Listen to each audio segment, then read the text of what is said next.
ভালোবাসো কেন?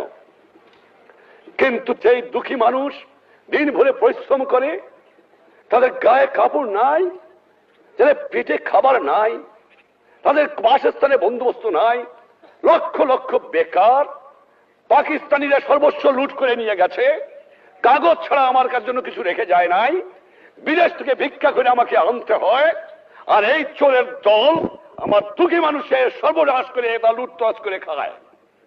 আমি শুধু এমার্জেন্সি দেই নাই, এবার আমি প্রতিজ্ঞা করেছি যদি 25 বছর এই পাকিস্তানি জালেমদের মধ্যে জিন্না থেকে আরম্ভ করে গোলাম মোহাম্মদ, চৌধুরী মোহাম্মদ আলী, আইয়ুব খান, এইয়া খানের মধ্যে বুকের পর টান করে সংগ্রাম করে থাকতে পারি, আর আমার 30 লক্ষ লোকের জীবন দিয়ে স্বাধীনতা অর্জন করতে পারি, তাহলে পারবো না?